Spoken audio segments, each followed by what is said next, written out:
Yo,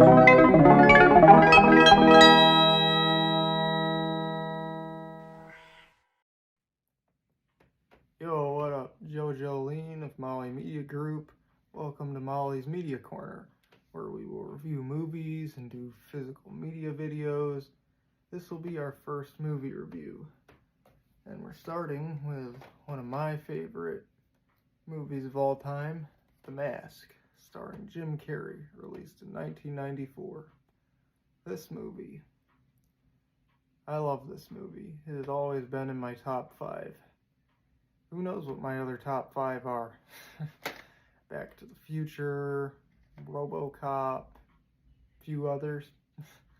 But The Mask, I have never stopped enjoying this movie. This first movie is a timeless classic, and I also admire the franchise as a whole. Mainly, this first movie, a comic book series, animated series, fan films, certainly some negatives like Son of the Mask, even though I did appreciate and admire some aspects of that movie. It's all around terrible. But we're not talking about that. We're talking about this first movie.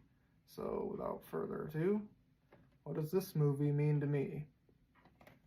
I first saw this movie when I was about 2 or 3 years old, back in 2004, 2005, somewhere around there. Yes, that was over 20 years ago. Holy crap, I'm turning 23 in 2 months. You're old. Throughout my whole childhood, this was a movie that I would watch all the time, and I'd pretend to be the Mask on the playground and in general when I was little. I also recall really wanting to possess the wooden mask of Loki myself. I really wanted to possess the mask of Loki myself and use it for my own purposes, but who wouldn't? I got this replica of the mask on Amazon when I was about 16. It was awesome, but paint started shipping and I had to repaint it. So here it is, the repainted mask of Loki. I've got a few Loki masks. You might have seen me over on Surround Productions, Red Raptor Entertainment, one of those names where I live streamed me painting the mask, but I painted it neon green with a golden nose piece. But I decided later that I wanted a mask that looked more like the one in the movie, so I went and repainted it. I hope it resembles the one in the movie a little better.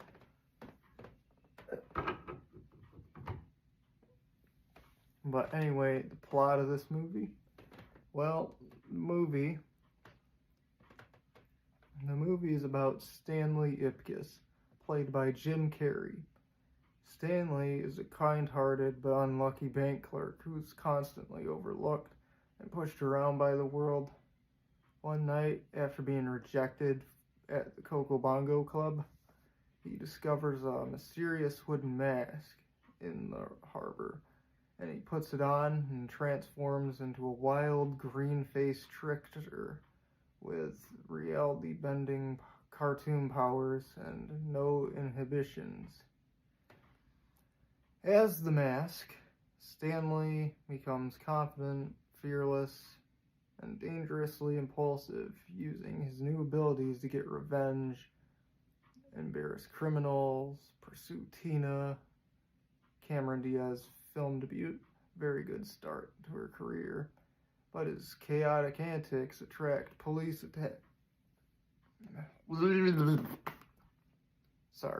His chaotic We'll do it live. Fuck it. Okay. His chaotic antics attract police attention in the interest of gangster Dorian Tyrell, played by Peter Green, who wants the mask's power for himself. Part of why I'm doing this review is in memory of Peter Green. He died recently. Fuck 2025. It was a horrible year. A lot of bad stuff went down. That ruined my whole night, finding out that he had died. We had just lost Kari Hiroyuki Tagawa, who played Shang Tsung in the 1995 Mortal Kombat movie. Really sucked that we lost those two. I hope that their families recover well.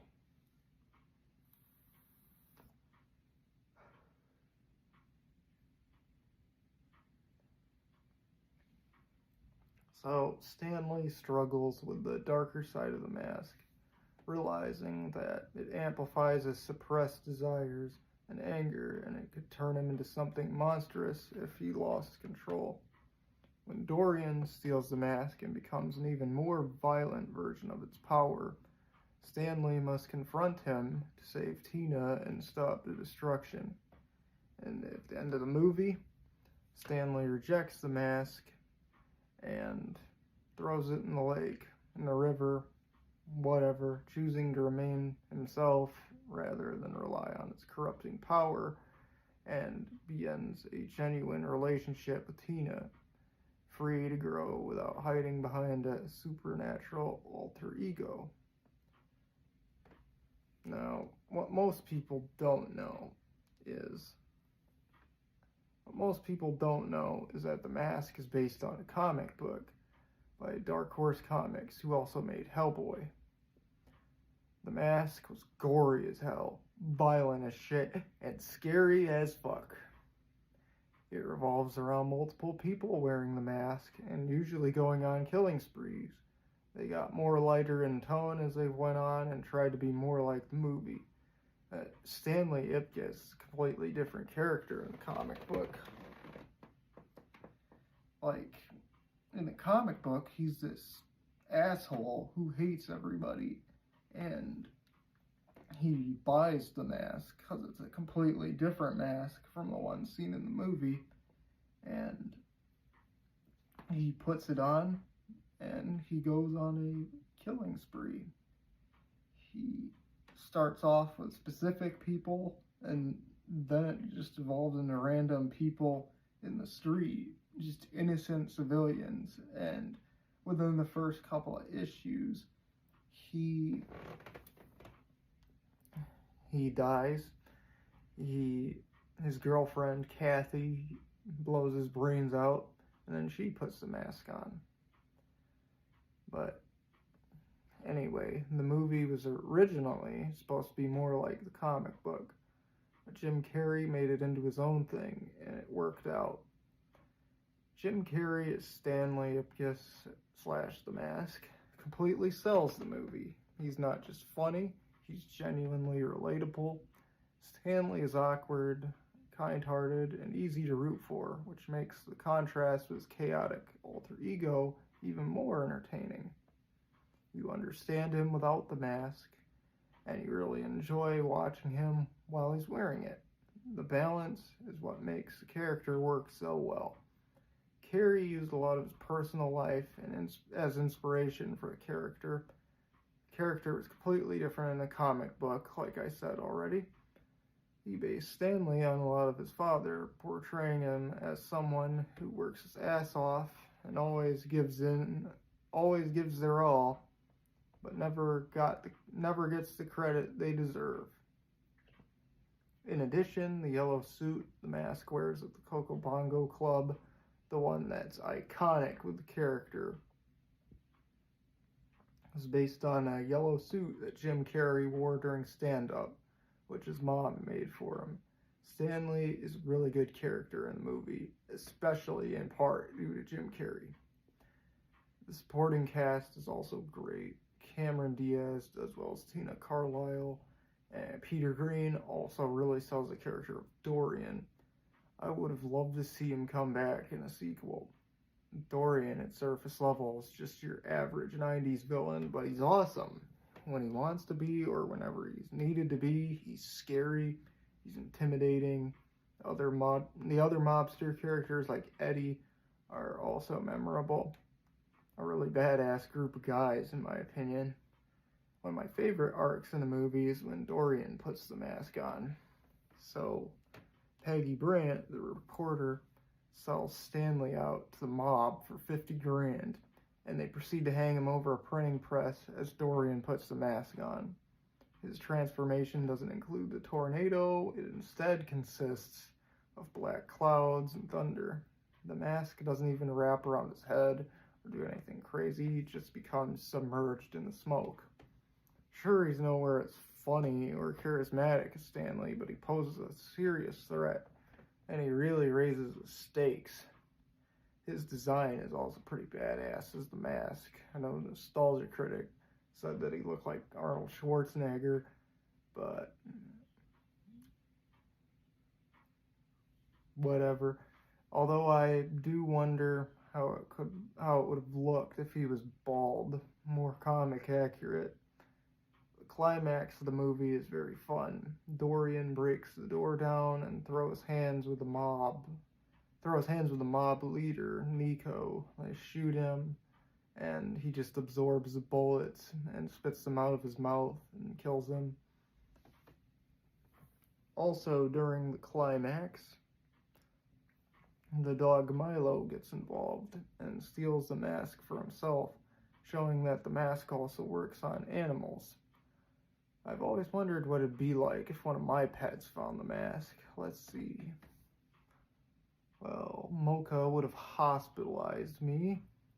Same with my sister's old dog, Rex. He was a little rat terrier who barked and charged at people. I have a picture of Rex with my mask replica before I painted it. Sometimes he'd tolerate me, especially if I had Doritos, but anyway, Milo gets the mask and he pees on Eddie. He bites another mobster, Orlando, in the ass and rips his pants. That's fucking hilarious. Both of those.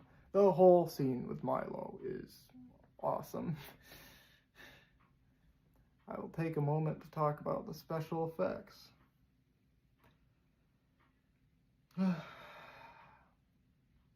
Sorry, I'm not annoyed or anything. I just got a kind of headache.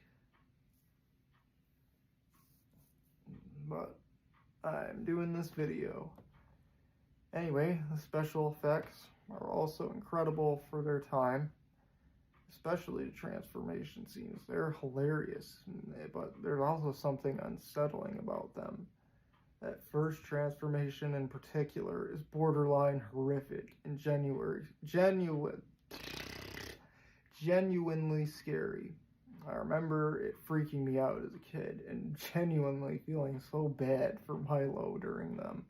The later, quicker transformations that don't showcase much special effects or make that first one really stand out. Other than that, the other wild things the mask does are also fun. Half of this I'm just now realizing was CGI. Such as when Stanley pulls the mask off of Milo at the club. For a second, the wooden mask is not a prop, it is completely CG. Also, when he's holding the Tommy gun, when he makes it. I thought the only CG parts were when he was creating it, but I was very wrong. Now let me talk about the song and dance scenes. Okay, Hey Pachuco is a very fun scene. The way he dances with Tina and then gets shot at, breaking his tie, which morphs back into Stanley's jammies. Thereafter, found by Calloway, and he confronts him about it the next day. But the one everybody talks about, Cuban Pete. Absolutely amazing scene, and after a while you start singing and dancing along too, if you've watched it as many times as I have. Not to mention, I love Calloway and Doyle. They're great, especially Doyle. He's like the worst cop ever. Not that he does anything bad, he just does a lot of buffooning around, such as ordering food right as Calloway finds out for a fact that Stanley's the mask. During the Cuban Pete number, he almost starts singing and dancing too, only for Calloway to pull him back and say, you start dancing, I'll blow your brains out. That got such a huge laugh out of me. The soundtrack's also incredible. As mentioned, Royalty Crown Revu, Hey Pachuco, Cuban Pete, Heidi Ho by K7, a score by Randy Edelman, who also did Billy Madison and more. It's really good. I enjoy his scores and movies. I already mentioned that I enjoyed The Mask as a franchise. The movie is an all-time classic, a staple of my childhood, even though the film was over 15 years old when I really got into it. I was born right around the end of the VHS lifespan in America, when DVD became the standard format for everybody. Most kids by 2010, 2012 were on the hottest thing at the time, but I grew up in the middle of nowhere and on this plot of land in northern Illinois. I grew up on this plot of land in northern Illinois, 10 minutes away from Cherry Valley, Illinois. Didn't see a lot of new stuff when I was that age. I always had this VHS of The Mask, though. I mean, I didn't have the case, but I had this VHS that has my sister's name on it. Now, this VHS, very standard 90s release. There's many variants of this Mask VHS. There's the one that just has the standard black and white New Line label, but the one that I got has like white and green. And there's also the 2005 reprint, some early 2000s reprint of The Mask on VHS. But I'll talk more about those tapes whenever I get around to reviewing Son of the Mask. But this has something that has never been seen again since. It's not been on any, it's not been featured in any later re-releases of The Mask on DVD or Blu-ray or anything. And it hasn't been featured in any subsequent Space Ghost media either. But it contains this interview of Jim Carrey and director Charles Russell with Space Ghost on an episode of Space Ghost Coast to Coast.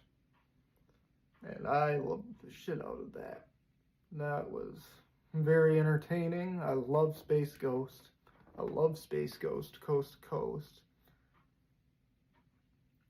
That's a very 90s cartoon. I also had a double feature DVD that had both The Mask and Son of the Mask, and I watched shit out of them both. I also really recall wanting to play the Mask video game, but that was on consoles that were nearly 20 years old during the Xbox 360, PlayStation 3 era, and I didn't end up playing this game until the end of last year, 2025. The Mask for Super Nintendo is a hard freaking game. I had to use cheat codes. Maybe I'll play it sometime on a channel. Maybe a future brand channel. I'll figure it out. I also had some of the Kenner figures growing up. I had this mask that spins around with mufflers. I had the Stanley and Dorian figures, which were those head-changing figures. Okay, I'll scooch over a bit since camera's facing over here. I had those Stanley and Dorian figures, which were those head-changing figures, similar to those old Power Ranger toys. I have the Mask in his purple suit, the one with the mechanism that makes his eyes and tongue pop out. He also came with a mallet and an alarm clock, but seemed to have lost those with time. There's also the animated series, which I enjoyed, but I've only seen a couple of episodes. Otherwise read descriptions and heard bits and pieces. I have the DVD, which contains the pilot episode, very bare bones release. I have this DVD. I have this DVD, which contains the pilot episode. The mask is always greener on the other side.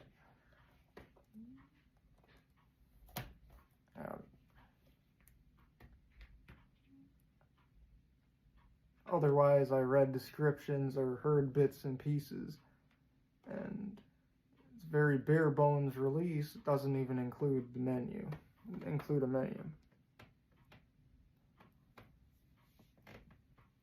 There's lots of footage which was cut from the film, seen on the work print, which was leaked online, such as a scene where Stanley encounters those punks in the street without the mask, and they steal his watch, which would add a lot of context on Stanley's end during his exchange with Mrs. Peeman.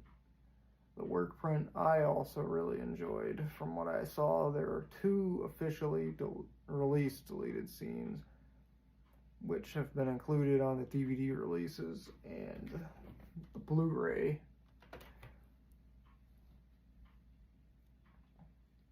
The first is an alternate opening with Vikings burying the mask in a chest where it's later found by a diver. The other is the death of Peggy.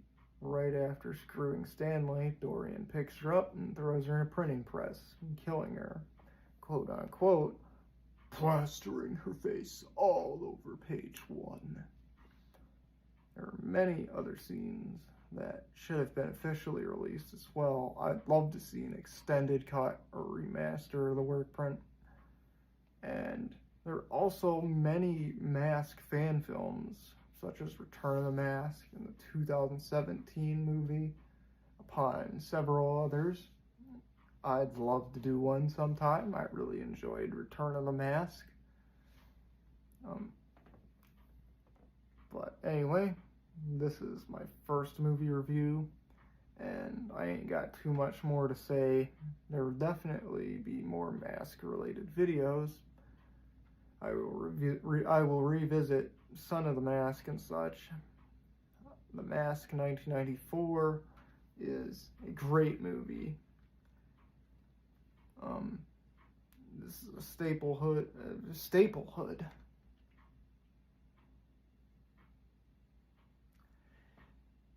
This is a staple of my childhood and still a favorite of mine in 2026. Jim Carrey sells the movie. He really sells the movie, as well as the rest of the cast and characters. Special effects, while some may say they're dated, are actually really good for their time. Story and world building are also very intriguing to me. I love the mythos and mystery of the mask. This movie will never stop being a favorite of mine, and I will continue to enjoy it for many generations. Rating SSSSMOKIN out of 10. And that is all she wrote. I'll see you in the next video. Thanks for watching. I'll see you later.